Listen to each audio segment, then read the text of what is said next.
사도신경으로 우리의 신앙 고백하도록 하겠습니다. 나는 전능하신 아버지 하나님, 천지의 창조주를 믿습니다. 나는 그의 유일하신 아들, 우리 주 예수 그리스도를 믿습니다. 그는 성령으로 잉태되어 동정녀 마리아에게서 나시고 본디오 빌라도에게 고난을 받아 십자가에 못 박혀 죽으시고 장사된 지 사흘 만에 죽은 자 가운데서 다시 살아나셨으며 하늘에 오르시어 전능하신 아버지 하나님 우편에 앉아 계시다가 거기로부터 살아있는 자와 죽은 자를 심판하러 오십니다.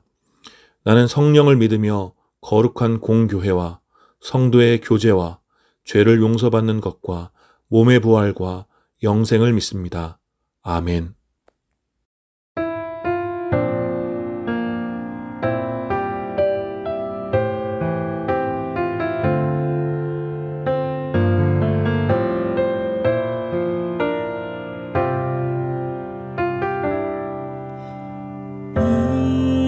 이곳에 생명샘 솟아나 눈물 골짝 지나갈 때에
예배를 위해서 잠시 기도하겠습니다.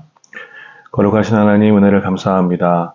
오늘도 주님이 기뻐하시는 날 우리가 함께 시간을 정하여 주님 앞에 나와 예배드립니다. 주님 이 시간 우리가 드리는 예배를 받아주시고 또 우리가 함께 모이지 못하지만 흩어진 자리에서 예배드리는 모든 예배자들 가운데 성령님께서 동일한 은혜로 함께 역사하여 주시옵소서. 이 시간 주님께 예배드리며 또 모든 예배 가운데 드려지는 모든 신앙의 고백과 또 주님 앞에 드리는 적은 예물들과 또 우리의 모든 또 찬양들 주님 기쁘게 받아주시고 세상에 둘 수 없는 참된 위로와 평안으로 우리와 함께하여 주시옵소서. 감사드리며 우리 주 예수 그리스도의 이름으로 기도드립니다. 아멘. 우리 시간 잠깐 하나님 말씀 좀 나누도록 하겠습니다. 하나님 말씀은 마태복음 5장 33절부터 37절까지 말씀입니다. 마태복음 5장 33절부터 37절까지 말씀 제가 봉독하겠습니다. 옛 사람들에게 말하기를 너는 거짓 맹세를 하지 말아야 하고 내가 맹세한 것은 그대로 주님께 지켜야 한다 한 것을 너희는 또한 들었다. 그러나 나는 너희에게 말한다. 아예 맹세하지 말아라. 하늘을 두고도 맹세하지 말아라. 그것은 하나님의 보좌이기 때문이다. 땅을 두고도 맹세하지 말아라. 그것은 하나님께서 발을 놓으시는 발판이기 때문이다. 예루살렘을 두고도 맹세하지 말아라. 그것은 크신 임금님의 도성이기 때문이다. 내 머리를 두고도 맹세하지 말아라. 너는 머리카락 하나라도 희게 하거나 검게 할 수 없기 때문이다. 너희는 예 할 때에는 예라는 말만 하고 아니요 할 때는 아니요라는 말만 하여라. 이보다 지나치는 것은 악에서 나오는 것이다. 아멘. 오늘 이 본문을 중심으로 하나님 나라를 살다 산상수훈 강의 16번째 시간입니다. 거짓말 전성시대라는 제목으로 여러분들과 함께 은혜를 나누기 원합니다. 여러분은 좀 거짓말을 자주 하시는 편이십니까? 요즘은 정말 이렇게 진실하게 살기가 쉽지 않은 것 같습니다. 악의적으로 거짓말을 하지 않더라도 잘못되거나 왜곡된 정보들로 인해서 또는 누군가의 좀 기분을 맞춰주기 위해서 또는 이런저런 이익을 얻기 위해서 우리는 진실이 아닌 말을 많이 하곤 합니다.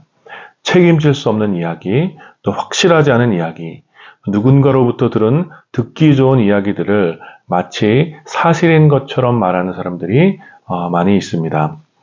전혀 근거도 없는데 자신이 믿고 싶은 것을 진실인 것처럼 말하는 사람들, 자신의 주장을 관철시키기 위해서 자기에게 유리한 정보들만 취합해 왜곡된 사실을 말하는 사람들, 이런 사람들이 우리 시대에 너무 많이 있고 어쩌면 우리들 역시 그렇게 말하며 살아가고 있는지도 모르겠습니다. 이러한 거짓, 진실이 아닌 왜곡된 이야기들은 우리 사회 전반에 아주 큰 영향을 끼치고 있고 아주 어린 아이들로부터 또 나라를 운영하는 국회의원을 비롯한 각계각층의 지도자들에게까지 널리 확산되어 있습니다. 특히 최근에는 일본 후쿠시마 원자력 발전소에서 유출된 이 오염수 때문에 이 오염수를 해양에 방출하는 것과 관련해서 정말 유치한 왜곡과 거짓이 계속되고 있어서 참 피곤합니다. 일본에서는 오염수를 처리수라고 주장하며 이번에 열렸던 G7에서 과학적 근거로 오염수를 해양에 방류해도 아무런 문제가 없음을 주장하면서 이제 G7 국가들의 환영을 받았다라고 이제 공식적으로 발표했는데 곧바로 이제 독일 환경부 장관이 일본의 오염수를 해양에 방류하는 것을 환영할 수 없다는 그런 것을 발표했고, 예, 일본 경제산업상은 자기가 잘못 말했다라고 해명하는 그런 해프닝이 있었습니다. 이렇게 아이부터 어른까지 또 평범한 시민으로부터 국가의 지도자들에게까지 또 작은 나라에서부터 세계의 모든 나라에 이르기까지 수많은 거짓과 왜곡이 진실을 위협하고 있는 시대에 우리는 살고 있는 것이죠. 한마디로 오늘 말씀의 제목과 같이 거짓말 전성시대를 우리는 살고 있는 것입니다. 진실을 확인하고 분별하기가 쉽지 않은 시대에 많은 사람들은 자신의 성향이나 또 이념에 따라서 믿고 싶은 것을 진실로 여기며 살아갑니다. 이런 안타까운 상황은 시대의 거짓을 더욱 확산시키며 견고하게 만들어가고 있는 것이죠. 그리고 바로 이런 시대에 예수님께서는 주의 제자들을 진리의 빛으로, 진리의 빛으로 세상 가운데 보내신 것입니다. 그런 이유로 오늘 우리가 함께 살펴보는 이 말씀은 오늘이라는 시대를 살아가는 주님의 제자들에게 매우 큰 유익과 도전을 주는 말씀이라고 할 수 있습니다. 우리는 계속해서 산상수훈의 말씀을 살펴보면서 제자들의 의가 바리새인과 율법학자들의 의보다 탁월해야 한다라는 예수님의 말씀을 나누고 있습니다. 그리고 지난 2주에 걸쳐서 2주에 걸쳐서 10계명, 6계명과 또 7계명에 해당하는 살인하지 말라, 또 간음하지 말라는 계명에 대한 예수님의 가르침을 함께 나누었습니다. 바리새인과 율법학자들은 이 모세의 율법을 문자 그대로만 받아들여서 실제로 살인하지 않는 것, 또 실제로 간음하는 범죄를 하지 않는 것으로 이 계명을 잘 지키는 것이라고 믿었고, 그래서 이 계명들을 지키지 못했을 때에 받을 정죄에 더 큰 관심이 있었습니다. 바로 이것이 바리새인과 율법학자들의 정의였습니다. 그러나 예수 그리스도는 살인하지 않는 것뿐만 아니라 실제로 살인하지 않는 것뿐만 아니라 살인에 이르도록 하는 그 모든 폭력과 사나운 감정들, 마치 동생을 죽음에 이르게 한 분노한 그 가인의 마음까지도 다스려야 한다는 것을 가르쳐 주셨습니다. 마찬가지로 예수님께서는 실제로 간음하는 범죄뿐만 아니라 간음에 이르도록 하는 모든 불법적인 탐욕의 마음을 다스려야 함을 가르쳐 주신 것이죠. 분노의 마음을 억제 못하는 폭력성과 또 허락되지 않은 것에 대한 탐욕과 욕망은 아주 죄의 깊은 본성이며 타락한 인간이 갖고 있는 보편적인 특질이라고 할 수 있습니다. 따라서 주님의 제자들의 정의는, 예수님의 제자들의 정의는 바로 이러한 타락한 죄인의 본성을 다스려 새로운 사람의 삶을 살아가는 것에 있다라는 것이죠. 이것이 바로 예수 그리스도께서 가르쳐 주신 말씀의 핵심이며 오늘 본문도 그와 같은 맥락에서 이해할 수 있습니다. 사실 오늘 본문에서 예수님께서 말씀하고 계시는 이 맹세에 관한 율법은 10계명이나 또 구약 율법에는 정확하게 기록되어 있지는 않습니다. 다만 레위기 19장 12절에 나의 이름으로 거짓 맹세를 하여 너의 하나님의 이름을 더럽혀서는 안 된다. 나는 주다. 라고 기록된 부분과 또 출애굽기 20장 16절에 너희 이웃에게 불리한 거짓 증언을 하지 못한다. 라고 말한 부분이 기록되어 있을 뿐입니다. 그러나 후대에 기록된 유대교의 문헌에서는 부지불식간이든 혹은 의도적이든 거짓 맹세를 하지 말아라.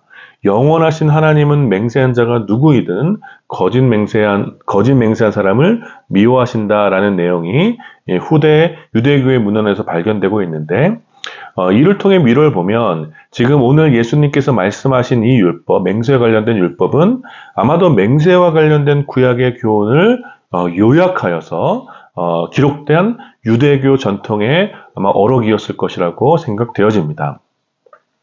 아무튼 이러한 거짓 맹세에 대한 율법과 또 맹세한 것은 주님 앞에서 반드시 지켜야 한다는 율법은 이 예수님 당시의 유대인들에게는 매우 익숙한 교훈이었다라는 것입니다. 그리고 그것은 당시 유대인뿐만 아니라 많은 이방인들에게조차도 맹세에 대한 여러 교훈들이 근동에 이렇게 퍼져 있을 정도로 당시의 맹세는 매우 중요하게, 맹세에 대한 법은 매우 중요하게 또 아주 전통적으로 전해지는 이야기였습니다. 여러분들 한번 생각해 보시면 고대의 유명한 소설들이나 또 이야기들 대부분은 그 속에 맹세와 배신에 관한 이야기가 그 배경이 되는 것이 굉장히 많이 있음을 알 수 있습니다. 따라서 유대인들 역시 이 맹세가 가지고 있는 의미, 그리고 사람과의 관계에서 이 맹세가 얼마나 중요한 것인지를 당연히 잘 알고 있었습니다. 중요한 무엇인가를 약속하며 또 사실을 증명하려고 할 때 맹세는 가장 효과적이며 믿을 수 있는 담보처럼 여겨졌던 것이죠. 그래서 맹세는 유대인의 삶 속에 매우 익숙한 생활 방식이었고, 바리새인과 율법학자들은 이 부분에 대한 율법을 체계적으로 가르쳐 주었던 것입니다. 그런데 오늘 예수 그리스도의 가르침은 이러한 시대적 배경과 상황을 감안했을 때 다소 극단적이고 과격하게 느껴집니다. 34절 말씀에 이렇게 기록되어 있습니다. 예수님께서는 이렇게 가르쳐 주십니다. 그러나 나는 너희에게 말한다. 너희는 아예 맹세하지 말아라. 그래도 당시 유대인들은 다른 이방인들보다는 조금 더 맹세를 조심스럽게 여겼습니다. 그것은 하나님의 이름으로 맹세하는 것, 하나님의 이름으로 맹세하는 것을 신성모독으로 여겼기 때문에 맹세에 대한 율법이 좀 까다로웠습니다. 그러나 그렇다고 해서 유대인이 맹세 자체를 하지 않은 것은 아니었으며 다양한 상황에 다양한 종류의 맹세를 했던 것이죠. 오늘 본문을 보면, 오늘 우리가 함께 읽은 본문을 보면 어떤 이들은 하늘을 두고 맹세하기도 하고 또 어떤 사람들은 땅을 두고 맹세하기도 했으며 예루살렘을 두고도 또 자신의 머리를 두고도 맹세하는 사람이 있었음을 우리는 알 수 있습니다. 맹세에 대한 율법이 까다로웠지만 당시 사람들은 자신의 결백을 주장하기 위해서 혹은 특별한 어떤 이익을 놓치지 않기 위해서 맹세하는 것을 주저하지 않았다라는 거예요. 그런데 오늘 예수님께서는 아예 맹세하지 말아라 라고 극단적인 어떤 맹세 자체에 대한 금지를 명령하신 것입니다. 여러분, 예수님께서 왜 그러셨을까요? 우리는 이 가르침을 잘 이해하기 위해서 예수님께서 앞서 말씀하신 이 오래전 율법에 기록된 거짓 맹세가 무엇인지를 살펴보아야 합니다.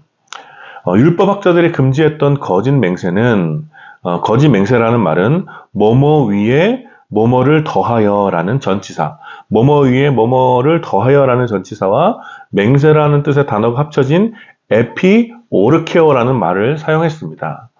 즉, 이 거짓 맹세라는 것은 진실한 맹세, 그 맹세 자체를 변질시켜서 그 위에 무언가를 더하는 행동, 그 위에 진실한 맹세 위에 무언가를 더하는 행동을 말하며 이는 곧 진실에서 벗어나는 것을 의미하는 것이죠. 주로 사람들이 자신을 과시하기 위해서 아니면 얻을 수 없는 이득을 억지로 얻기 위해서 진실 위에 왜곡된 내용을 더하는 것을 에피오르키오, 즉 거짓 맹세라고 했다라는 것입니다. 우리가 이러한 거짓 맹세의 뜻을 곰곰이 생각해 보면 왜 예수님께서 아예 맹세를 하지 말라고 하셨는지를 유추해 볼 수 있습니다. 여러분 한번 생각해 보십시오. 보통 맹세를 어떨 때 할 것 같습니까? 보통 맹세를 해야 하는 상황은 그 사람의 진실성을 보장할 수 없거나 아니면 앞으로 이 사람이 어떻게 변할지 또 그 사람의 어떤 변덕스러운 성격이나 변덕스러운 상황을 고려할 때 맹세를 하게 되는 것이죠. 뭐 이런 것입니다. 나 100만 원만 빌려줄래? 라고 이제 누군가에게 물었을 때 그 사람이 이렇게 얘기하죠. 내가 널 어떻게 믿고 빌려주냐? 라고 이야기를 하게 되고 그럴 때 이제 이렇게 맹세하는 것이죠. 내가 한 달 뒤에 꼭 갚을게. 내 명예를 걸고 맹세할게. 이런 상황이라는 거예요. 주로 이런 상황에서 맹세를 하게 되는 것입니다. 물론 지금이야 이제 맹세 자체가 뭐 어떤 법적 효력도 없는 것이기 때문에 뭐 이런 말이 좀 오글거리기도 하고 좀 뭐 현실성이 떨어지는 것처럼 들리지만 요새는 그래서 공증이나 이런 법적 절차를 거쳐서 신용 보증을 받지만 예전에는 이제 그런 것이 없었기 때문에 서로 간에 신뢰가 생기지 않는 경우, 신뢰가 아주 미미한 경우는 또 혹은 상대방에게 불확실하게 느껴졌을 경우에 그리고 혹은 안전한 관계를 위해서 이러한 맹세를 했던 것입니다. 바로 그런 상황에서 거짓으로 맹세하는 것은 정말 악독한 것이며 사기인 것이죠. 그래서 율법에서는 거짓 맹세를 하지 말라고 가르쳤던 것입니다. 그런데 예수님께서는 아예 맹세조차 하지 말라고 하시니 이런 맹세를 할 수밖에 없는 상황을 통해 예수님의 의도를 우리는 유추할 수 있습니다. 그것은 곧 이런 뜻입니다. 맹세를 하지 않아도 될 만큼 하지 않아도 될 만큼 여러 사람들에게 신뢰를 받는 진실한 사람이 되어야 한다는 것입니다. 변덕이 심해서 예측할 수 없고 자신의 삶을 책임질 수 없는 그런 사람이 아니라 삶의 모든 궤적과 언행이 충분히 예측 가능하고 누구에게라도 신뢰받을 수 있는 그런 신실한 사람이 되는 것. 그래서 결국 맹세하지 않아도 그 사람의 한마디의 말의 무게가 진실을 증명해주는 그런 사람이 되는 것이 바로 제자가 추구해야 할 정의라는 것이죠. 그리고 이는 곧 바로 예수님의 모습이기도 한 것입니다.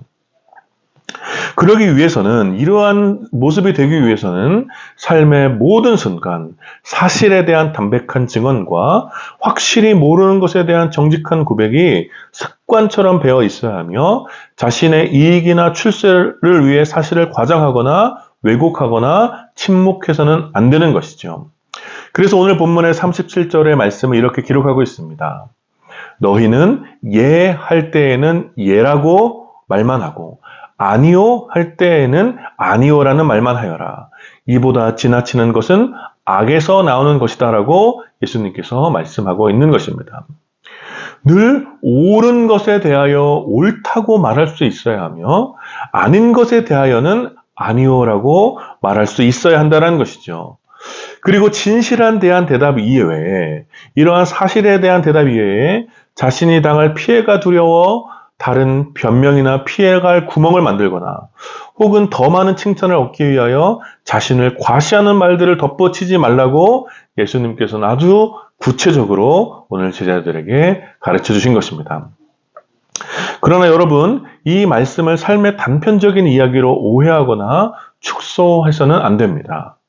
여러분, 옳고 그른 것을 분별하여 피하지 않고 담백하게 진실을 말하는 삶, 그리고 그에 따른 대가를 지불하는 삶이야말로 주님의 제자들이 평생토록 해야 하는 훈련이며, 바로 이러한 태도가 지속적으로 반복되어 삶의 중심부로부터 쌓이기 시작할 때, 그때 비로소 맹세를 하지 않아도 믿을 만한 사람, 어떤 상황에서도 변덕이 없는 사람, 누구에게라도 신뢰받는 사람으로 세워져 가는 것입니다. 그러니 자신의 받고 싶은 칭찬이나 인정, 그리고 피해에 대한 두려움을 떨쳐내고 예해야 할 때 담백히 예를 말할 수 있고, 아니요라고 말해야 할 때 아니요라고 단호히 말할 수 있는 용기는 절대로 삶의 단편적인 이야기가 아니라는 것입니다. 사랑하는 여러분, 오늘 이 말씀이 저와 여러분들에게 또 우리에게 어떤 도전을 가져다 줍니까? 앞서 말씀드린 바와 같이 우리가 살아가는 시대는 거짓말 전성 시대 같습니다. 자신의 이익과 존재감을 위해서, 그리고 자신이 당할 손해를 피하기 위해서 크고 작은 거짓들이 남녀노소, 세대와 계층을 막론하고 전방위적으로 확산되어 있습니다. 많은 사람들이 돈은 믿어도 사람은 믿으면 안 된다고 확신하며 살아가고 있고, 또 많은 조직이나 기관에서 세금을 줄이고 더 많은 이익을 얻기 위하여 크고 작은 위조나 거짓을 당연하게 생각하고 있습니다. 때때로 우리 스스로도 그러한 거짓의 당사자가 되거나 아니면 조직 안에서 함께 거짓에 가담하기도 하는 것이죠. 그래서 진실하게 살아가는 것이 정말 쉽지 않은 시대에 우리는 살고 있는 것입니다.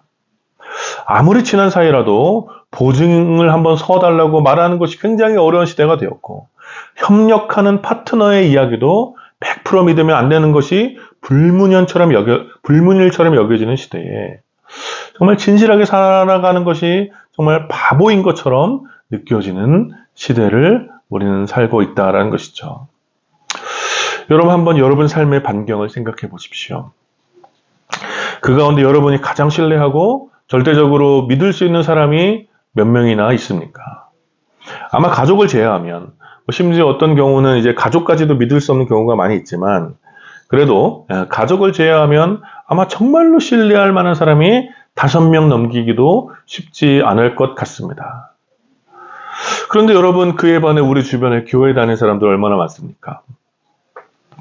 교회를 다니는 사람들이 이 땅에 이렇게 많은데 정말 믿을 수 있는 사람이 이렇게까지 없다는 것이 우리를 얼마나 부끄럽게 하는 사실입니까? 사랑하는 여러분, 여러분은 좀 어떻습니까? 여러분은 누군가에게 정말 신뢰받는 사람으로 살아가고 있습니까?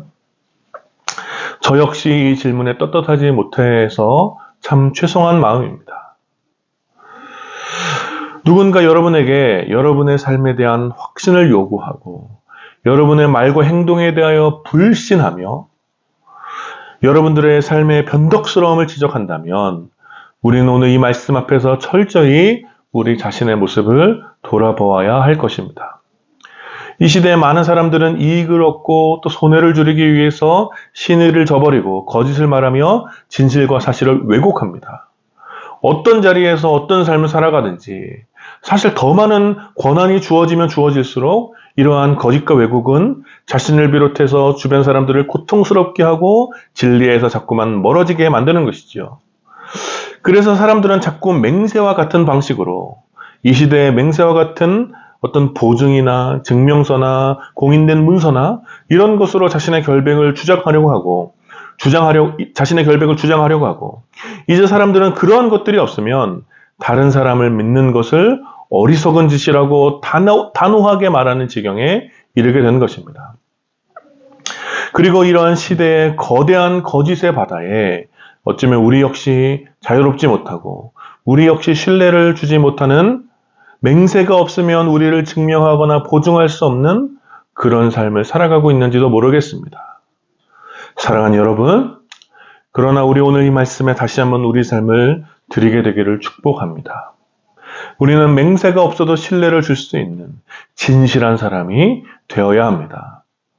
그것이 우리가 바리새인이나 율법학자들보다 탁월한 정의를 드러내는 삶이라고 할 수 있습니다. 그래서 우리는 늘 담백하게 진실을 말할 수 있는 삶의 태도를 훈련해야 하는 것입니다. 때때로 내가 손해를 보고 내가 괴로움을 당해야 하더라도 우리는 늘 진실을 말하고 거짓에 대하여 아니오라고 말할 수 있어야 합니다. 직장 생활을 하시는 분들은 많이 공감하실 텐데 사실 굉장히 많은 경우 자기가 속한 조직 안에서 조직을 위한 암묵적인 거짓에 가담하거나 침묵해야 하는 상황들이 많이 있을 것입니다.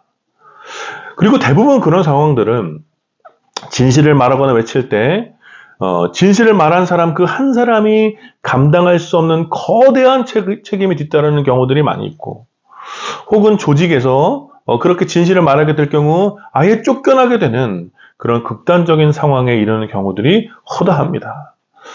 그래서 우리는 늘 이런 문제 앞에서 늘 허탈하고 자신이 없고 진실에 관한 이런 문제를 외면하곤 하는 것이죠. 여러분, 그러면 우리는 어떻게 해야 하겠습니까? 물론 쉽지 않겠지만, 이건 굉장히 어려운 문제입니다. 쉽지 않겠지만, 어쩌면 개인의 성향이나 은사가 다 다르기 때문에 한 사람이 어떤 거대한 조직의 변화를 이끌어내기 쉽지 않겠지만, 그래도 적어도 여러분들의 주변 사람들에게 그래도 당신은 참 진실한 사람입니다. 그래도 당신은 믿을 수 있습니다. 라는 말을 들을 수 있을 정도로 힘써야 할 줄 믿습니다. 그래서 바로 여러분에게 거짓에 가담하라는 이러한 지시가 또 거짓에 침묵하라는 이런 강요가 점점 부담스럽게 다가오도록 점점 어렵게 느껴지도록 그래서 당신의 자리가 점점 더 진실 쪽에 가까워질 수 있도록 아주 치열하게 힘써서 매일매일 노력해야 하는 것입니다. 그래서 여러분의 삶의 자리에서 여러분의 진실함과 정직을 증명해 주는 것이 맹세와 같은 온갖 문서나 규율이나 아니면 어떤 사람들의 탐욕에 눈멀어주는 그런 적당한 외면에 있는 것이 아니라 바로 당신의 진실한 말과 행동 그리고 계속해서 쌓여가는 정직에 대한 마일리지였으면 좋겠습니다. 그래서 이러한 거짓말 전성시대에 정말 거짓과 속임수가 판을 치는 이 시대에 그래도 믿을 만한 사람, 신의를 지키는 사람, 진실을 말하는 사람, 거짓에 가담하지 않기 위해서 몸부림치는 사람이 있음을 보여주어야 하고 바로 그 사람이 저와 여러분이 되어야 할 줄 믿습니다. 사랑하는 여러분, 이번 한 주간도 여러분이 속한 자리에서 수많은 거짓과 치열하게 싸우시기를 축복합니다. 담백하게 진실에 대하여 예라고 말하고 거짓에 대하여 아니오라고 말할 수 있는 용기와 지혜가 있기를 축복합니다. 여러분 오늘 이 말씀을 기억하셔서 맹세하지 않아도 그리고 다른 어떤 것으로 증명하지 않아도 여러분들의 말과 삶이 곧 진실을 담아내는 그런 믿을 만한 사람, 그런 신뢰를 주는 사람이 되어주시기를 축복합니다. 그리고 바로 그렇게 믿을 만한 사람이 우리가 될 때, 바로 우리가 그런 믿을 만한 사람이 될 때, 비로소 우리가 전하는 복음이 100% 진리라는 것을 세상이 알게 되는 것입니다. 여러분 이것은 아주 당연한 수순이며 당연한 이치입니다. 여러분 이 사실을 믿음으로 이번 한 주간 거짓말 전선시대를 살아가는 여러분들의 삶이 정말 많은 이들에게 위로가 되고 또 많은 이들에게 소망이 되기를 마음을 다해 축원합니다. 우리 시간 함께 말씀을 기억하시면서 함께 기도할까요? 특별히 거짓과 속임수가 판을 치는 이 시대에 우리가 거짓에 물들지 않고 진리로 삶을 지켜낼 수 있도록 함께 기도했으면 좋겠습니다. 특별히 우리가 속한 조직의 어떤 거대한 거짓 가운데 정말 진실되게 살아가는 것이 쉽지 않은 우리가 다 알고 있으니 우리가 좀 주님의 은혜를 구하면서 주님 우리에게 용기와 지혜를 더하여 달라고 함께 말씀을 기억하시며 기도하시고 또 다른 어떤 것으로 우리 삶을 증명하는 것이 아니라 진실한 말과 행동으로 우리 삶을 증명할 수 있도록 함께 기도하시고 누군가에게 신뢰를 주는 사람으로 세워져 갈 수 있도록 날마다 진실에 대하여 예라고 또 거짓에 대하여 아니오라고 말할 수 있도록 우리 함께 잠깐 기도하겠습니다. 같이 기도합시다. 걸어가시는 하나님 은혜를 감사합니다. 이 시간 주의 말씀을 함께 나누며 정말 거짓과 속임수가 판을 치는 이 시대에 우리가 어떻게 진실한 사람으로 세워져 갈 수 있을지 함께 주님의 말씀을 나누었습니다. 정말 쉽지 않은 이 삶이 이 삶을 주님께서 우리에게 요구하시고 이것이 바로 바리새인과 율법학자들보다 더 나은 의라고 주님께서 우리에게 친히 가르쳐 주셨사오니 오 하나님 우리가 작은 이익에 눈이 멀지 않도록 아버지 인도하여 주시고 또 하나님 작은 손해에 하나님 아버지 우리가 두려워하지 않도록 아버지 인도하여 주셔서 하나님 아버지 정직과 또 진실함이 우리의 말과 우리의 삶에 온전히 담아질 수 있도록 주님 우리의 삶을 주님 인도하여 주시고 축복하여 주시옵소서. 특별히 다른 어떤 것으로 우리의 삶을 증명하는 것이 아니라 우리의 삶이 또 우리의 말이 정말 진리를 담아낼 수 있는 삶이 될 수 있도록 아버지 인도하여 주시고 하나님 아버지 정말 거대한 거짓에 가담할 수밖에 없는 이런 조직에 하나님 아버지 속에서 우리가 하나님 주님이 주시는 그 용기와 지혜를 통하여서 우리가 모두 어려서 이겨낼 수 있도록 아버지 인도하여 주시옵소서. 걸어가신 하나님 거짓이 판을 치는 시대에 정말 진실한 사람으로 세워져 가기를 주님께서 원하심을 이 시간 함께 말씀을 통해 나누었습니다. 하나님 맹세와 같은 방식으로 우리의 삶을 보증하는 것이 아니라 우리의 진실한 말과 우리의 진실한 삶이 우리의 삶을 보증하는 우리가 참되신 주님의 제자임을 보증하는 증명하는 그런 삶을 살아낼 수 있도록 오주님 우리 가운데 함께하여 주시옵소서. 하나님 때때로 우리가 진실하게 사는 것이 너무나 어렵고 특별히 우리가 속한 조직 가운데 우리가 속한 조직에 만연한 거대한 어떤 거짓과 그런 어떤 불의 가운데 우리가 정직하게 살아가는 것이 참 쉽지 않습니다. 오주님 우리를 가련히 여겨주시고 주님께서 날마다 또 순간순간 우리에게 용기와 지혜를 더하여 주셔서 우리가 날마다 진실적으로 또 진리 쪽으로 더 가까이 다가가는 그런 삶을 살아갈 수 있도록 또 우리의 삶을 통해서 그래도 믿을 만한 사람이 여기 있음을 많은 사람들이 볼 수 있도록 주님 우리에게 지혜를 더하여 주시옵소서. 감사드리며 우리 주 예수 그리스도의 이름으로 기도드립니다. 아멘. 지금은 우리 주 예수 그리스도의 은혜와 성부 하나님의 다함이 없는 사랑과 성령 하나님의 위로하심과 교통하심이 이제 이 거짓과 또 속임수가 판을 치는 시대 가운데 진실한 사람으로 살아가기를 다짐하는 모든 주의 백성들과 또 이 예배에 참여하는 주님의 지체들 가운데 이제로부터 영원까지 함께 있기를 축원하옵나이다. 아멘.